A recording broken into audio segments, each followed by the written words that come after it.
Imagine a map of the Atlantic Ocean, not the clean digital maps you see on your phone. A weathered, ink-stained chart from the early 1700s, the kind a navigator would have spread across a wooden table beneath a swinging oil lamp. Now, trace your finger from the western coast of Africa down past the Gold Coast, past the Bight of Benin, and then out across the open Atlantic toward the Caribbean. That route, known as the Middle Passage, was the deadliest stretch of ocean in human history. Millions of enslaved Africans were forced to cross it in chains, packed into the holds of wooden ships in conditions so horrific that the death rate on some voyages exceeded 40%. But here is the part that most history books leave out. Those same ships, the vessels that carried enslaved people across the Atlantic, also produced something else entirely. They produced pirates. More pirates, in fact, than any other type of vessel in the Age of Sail. The connection between the transatlantic slave trade and the golden age of piracy is one of the most overlooked chapters in maritime history. And once you understand it, the entire story of piracy in the Caribbean changes. To understand why slave ships became pirate factories, you have to understand what life was actually like aboard one. Not for the enslaved, although that story is its own nightmare. But for the sailors, the ordinary crewmen who signed on to work these voyages, often because they had no other option. Now pull the map back a little. Zoom out. Look at the full triangle. Ships left European ports like Liverpool, Bristol, and Nantes, loaded with manufactured goods, textiles, rum, and weapons. They sailed south along the African coast, where those goods were traded for enslaved people. Then the ships crossed the Atlantic to the Caribbean or the American colonies, where the enslaved were sold. Finally, the ships returned to Europe, carrying sugar, tobacco, cotton, and rum. 3 legs, 3 sets of profit. The so-called triangular trade was the economic engine of the colonial world, and it was built on human suffering at every single point. The men who sailed these ships were not, for the most part, wealthy adventurers. They were the desperate and the disposable. Sailors in the early 1700s came from the lowest rungs of society. Many had been pressed into service, meaning they were essentially kidnapped off the streets of port cities and forced aboard. Others signed on voluntarily, but only because the alternative was starvation. They were promised wages that were already low, and those wages were often docked for the most trivial reasons: fabricated debts for food, for clothing, for tools, for the privilege of sleeping in a space smaller than a coffin. Captains of slave ships were, as a rule, among the cruelest officers on the ocean. This makes a certain brutal sense. A man willing to oversee the transport of hundreds of human beings in chains, to watch them suffer and die in the hold below his feet, to throw the sick overboard when disease spread, that man was not going to have much sympathy for his crew either. The same dehumanization that defined the slave trade from top to bottom extended to the sailors who worked the ships. They were beaten for minor infractions. They were starved when rations ran low and the captain chose to keep food for himself.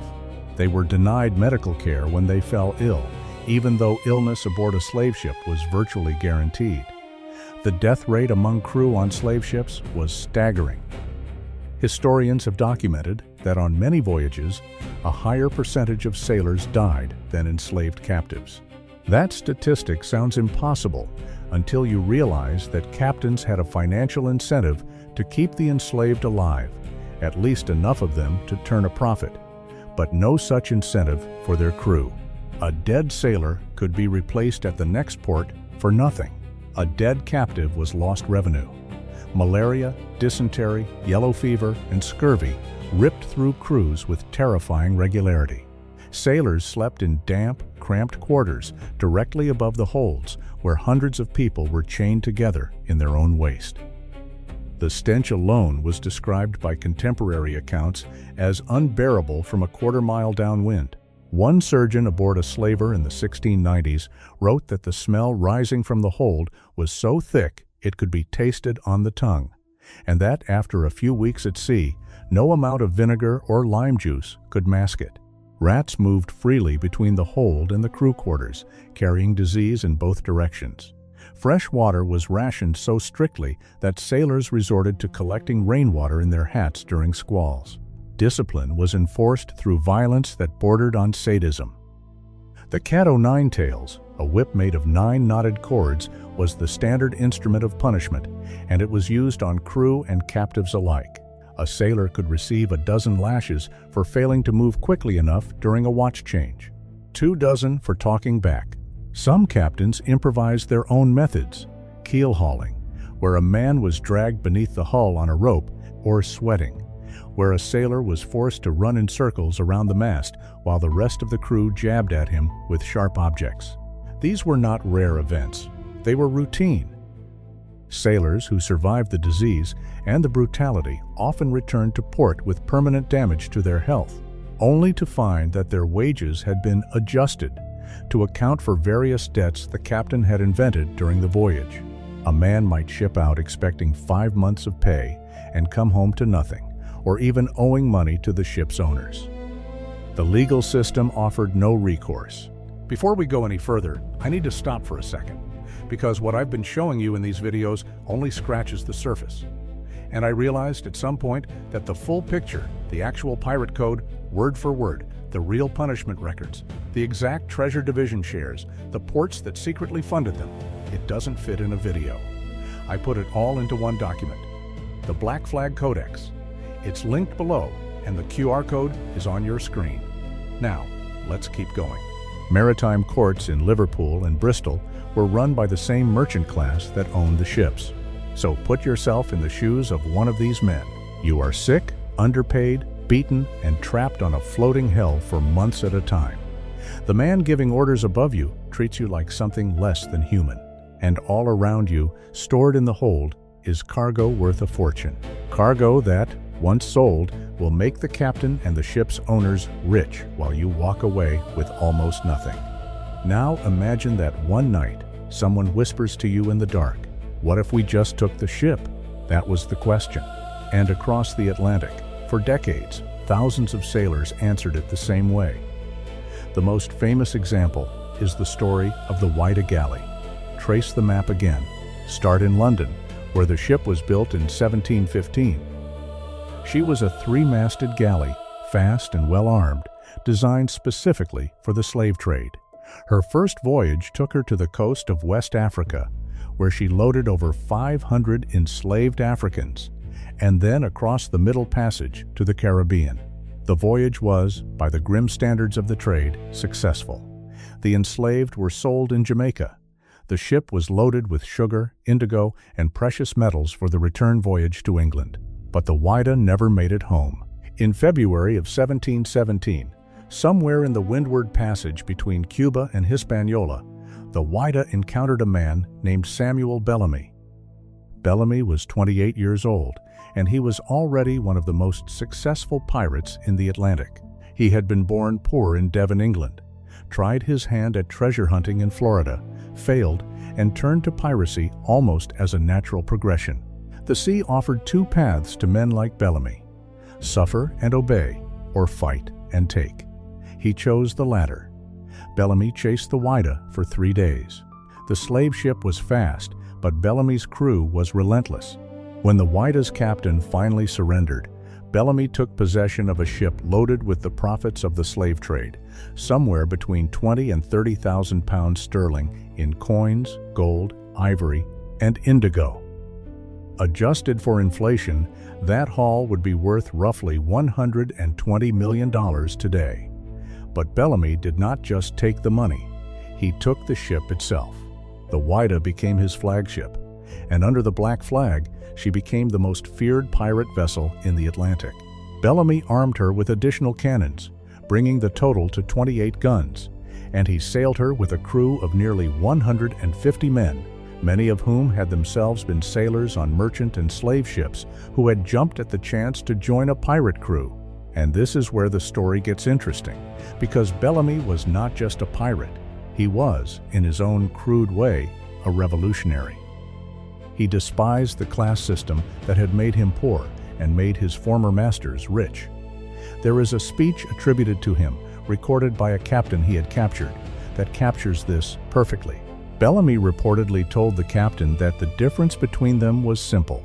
The captain worked for rich men who used the law to rob the poor. Bellamy did the same work, but at least he was honest about it. Whether or not Bellamy actually said those exact words, the sentiment was real and widespread among pirates of the era. The pirate ship was, in many ways, the mirror image of the slave ship.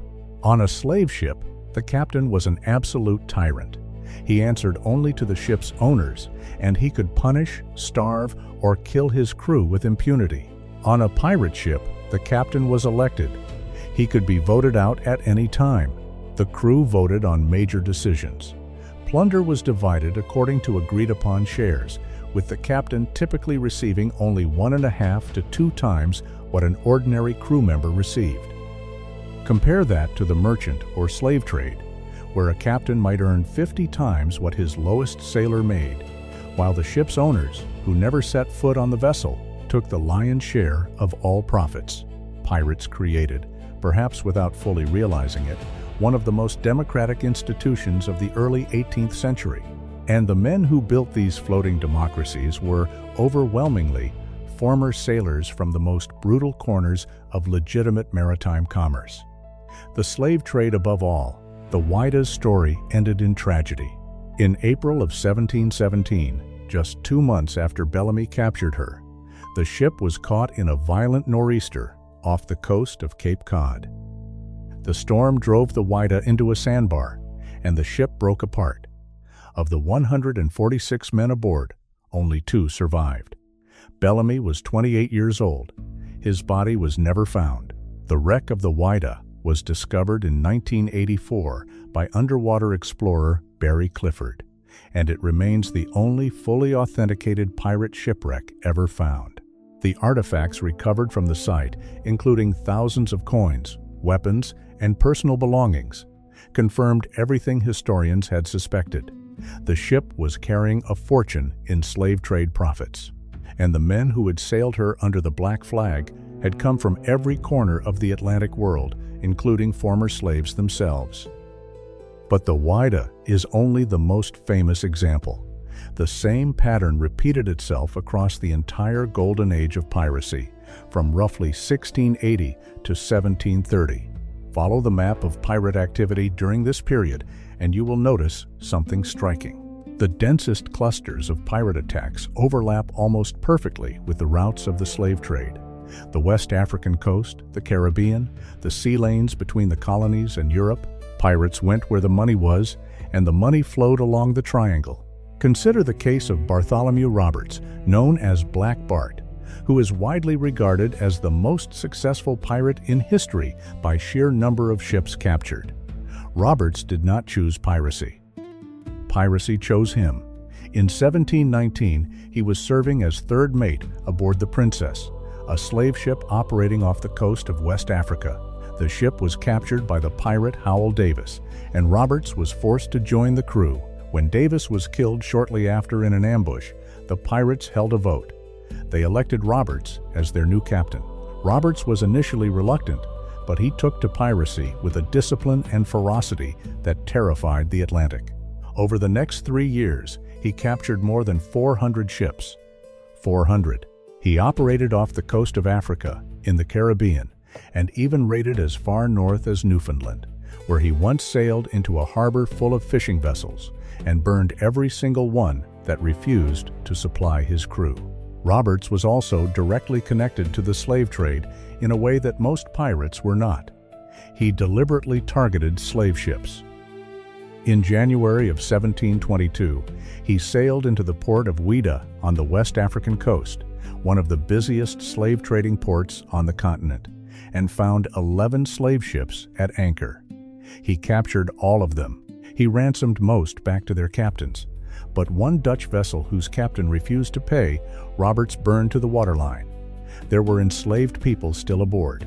That act was one of the most horrific in the entire history of piracy, and it illustrates the uncomfortable truth that pirates, for all their democratic ideals, were also capable of extraordinary cruelty. Roberts himself seemed to understand the contradiction. He dressed in fine silks, drank only tea, and kept strict discipline aboard his ships. He was a teetotaler, commanding a crew of heavy drinkers. He created articles that included provisions for compensation if a crew member was injured in battle, a kind of primitive insurance system that was more generous than anything the Royal Navy offered its sailors. His crew, like Bellamy's, was filled with men who had fled the miserable conditions of legitimate seafaring. Stop for a second. What you just heard about the pirate code is the part that rewrites everything you thought you knew. But it only lands when you see the actual shares, the exact fractions written into the Articles of Agreement, the punishments, the port records, the names of the men who funded them from government offices. It's all in the Black Flag Codex, linked in the description.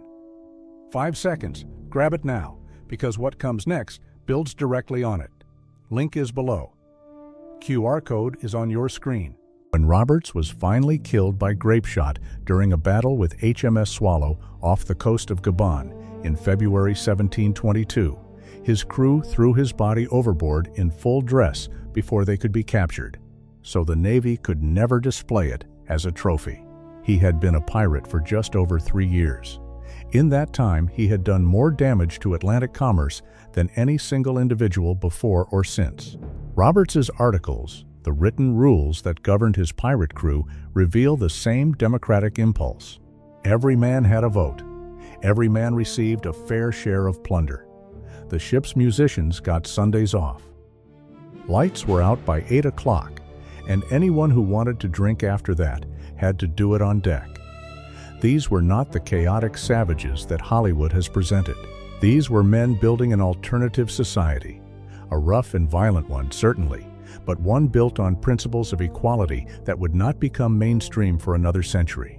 Now follow another thread on the map. Trace a line from the island of New Providence in the Bahamas outward in every direction. In the early 1700s, Nassau was the pirate capital of the Atlantic. At its peak, somewhere between 1,000 and 2,000 pirates called Nassau home, operating out of a harbor that the British Crown had essentially abandoned. And when you look at who these pirates were, the pattern is unmistakable. Edward Teach, known as Blackbeard, had served on privateering and slave trading vessels in Jamaica before turning to piracy around 1716. He understood the slave trade routes better than most naval officers, which is exactly what made him so effective at intercepting merchant vessels. He knew where the ships would be, when they would arrive, and how heavily they would be armed. That knowledge came from years of working the same routes as a legitimate sailor. Charles Vane had worked in the maritime trades around Jamaica, a hub of the slave economy, and was known for his exceptional cruelty, a trait he may well have learned from the slave ship captains he once served under. Jack Rackham, Anne Bonny, Mary Read, all of them emerged from the same ecosystem. Even Henry Avery, sometimes called the first pirate king, made his career by capturing the Mughal ship Ganges Sawai in 1695, a vessel returning from the annual pilgrimage to Mecca carrying an enormous treasure. But he began his pirate career by leading a mutiny aboard a privateer that had been involved in the slave trade off the coast of West Africa. Nassau itself was a direct product of the slave trade's geography. The Bahamas sat right in the middle of the shipping lanes between the Caribbean sugar islands and the American mainland. Every slave ship returning from Jamaica, every merchant vessel carrying rum and sugar back to the colonies, every treasure galleon heading for Spain, all of them passed within striking distance of Nassau's harbor.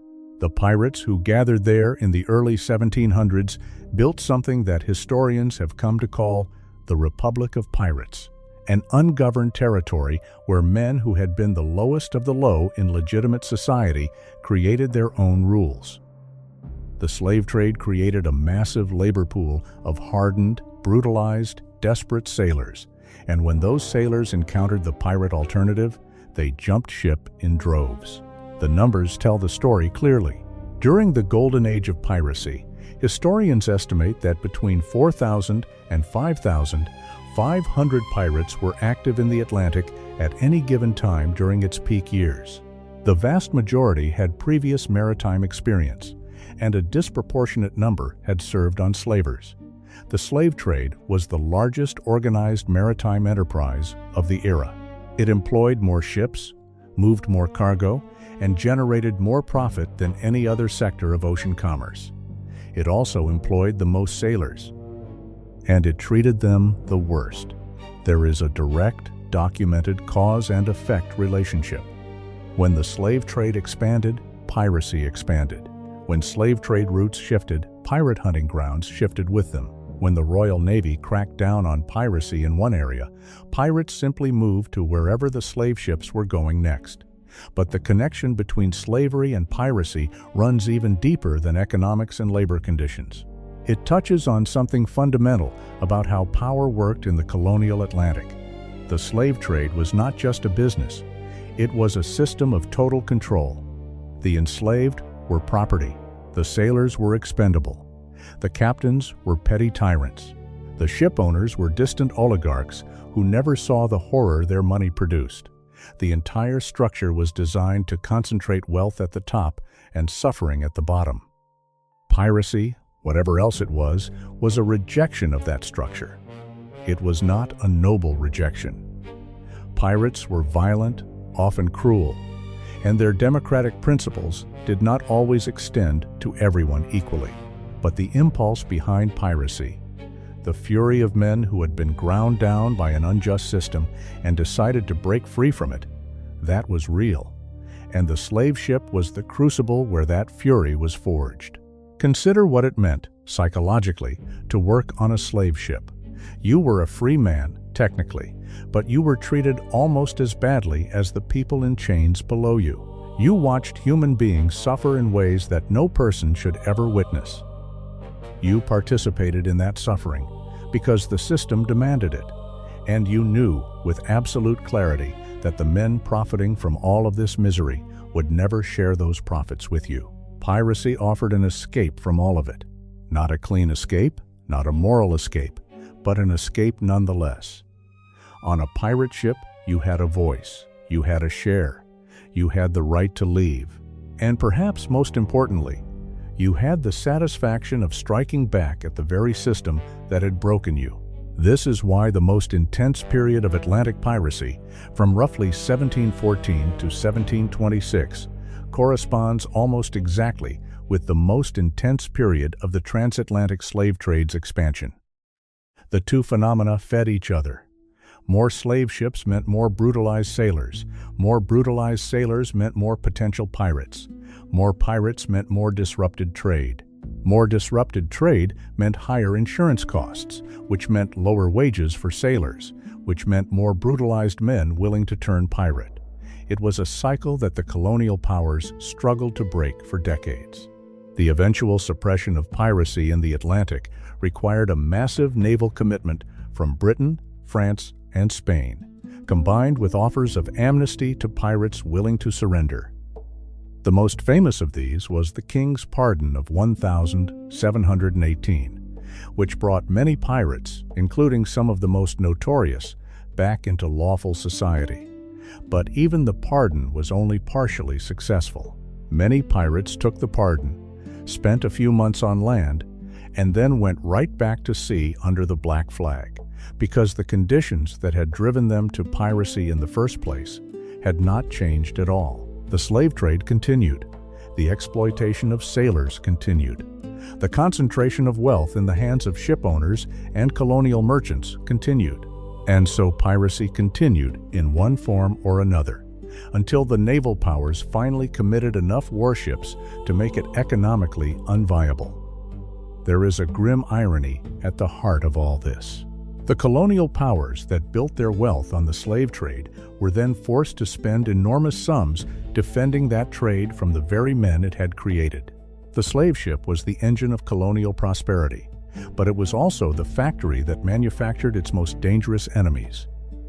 Every captain who beat his crew, every owner who docked wages, every voyage that left sailors broken and penniless was an investment in the pirate fleet that would come back to haunt them. And there is another layer to this story that deserves attention. Not all pirates were European. A significant number of pirates during the Golden Age were formerly enslaved Africans who had escaped or been freed by pirate crews. When Bellamy captured the Wida, he reportedly offered freedom to any enslaved people found aboard the vessels he took. Other pirates did the same. The pirate crews of the early 1700s were among the most racially diverse organizations in the Atlantic world. Black pirates served alongside white pirates, and in many cases, they held equal shares and equal votes. Black Sam Bellamy's crew at the time of the Wida's sinking included at least 25 men of African descent, roughly a sixth of the total crew. Some had been freed from captured slave ships. Others had escaped enslavement in the Caribbean and made their way to pirate vessels voluntarily. On Bartholomew Roberts' ships, the proportion was even higher, with some estimates suggesting that a third of his crew at any given time was of African origin. These men were not passengers or servants. They fought, they voted, they received their shares of plunder alongside everyone else.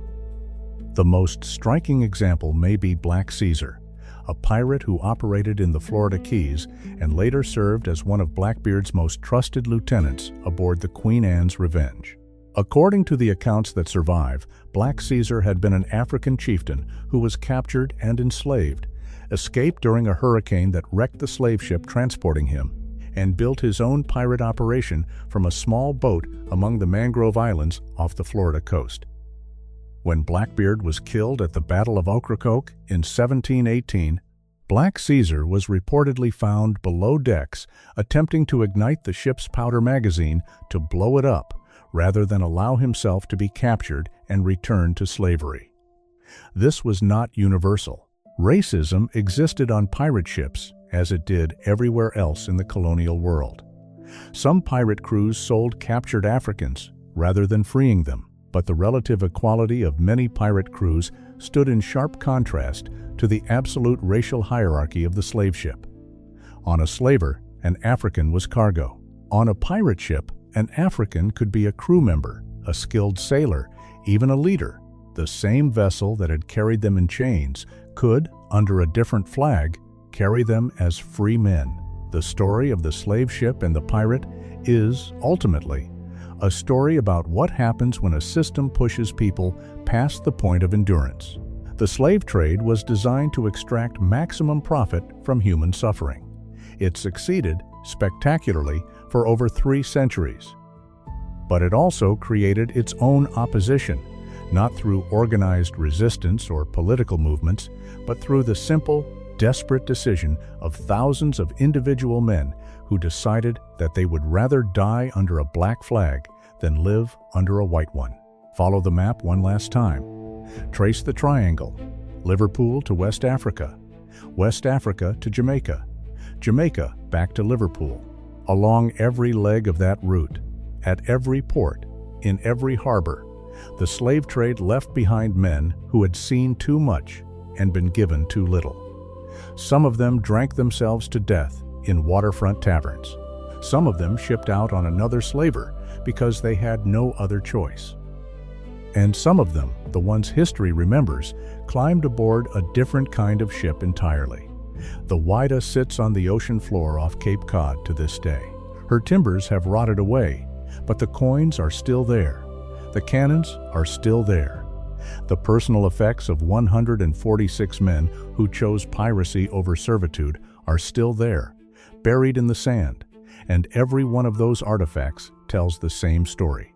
The slave ship did not just transport human beings across the Atlantic. It transported an entire class of men from obedience to rebellion. It took sailors who had been taught to follow orders and showed them, through cruelty and exploitation, exactly why those orders were not worth following. It took men who had nothing and put them within arm's reach of everything, then told them they could not have it. And then it wondered why they reached out and took it anyway. The golden age of piracy lasted roughly 50 years. The transatlantic slave trade lasted over 300. But in that overlap, in those few decades when the two forces collided in the Caribbean and along the African coast, the slave ship proved something that the colonial powers never wanted to admit. The system that made them rich was the same system that made them vulnerable. The vessel that carried their most profitable cargo also carried the seeds of their most dangerous enemy. Every pirate who ever sailed under a black flag owed something to the slave ship, whether they had worked on one, been carried on one, or simply lived in a world shaped by the trade those ships sustained. The connection was there. The slave ship did not just create pirates.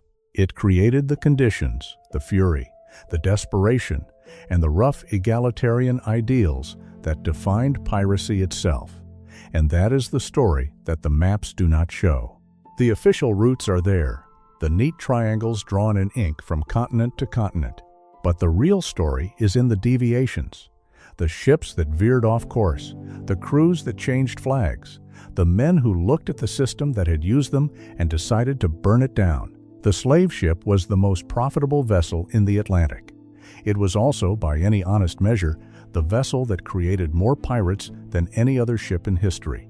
Not because of what it carried, but because of what it did to the men who sailed it.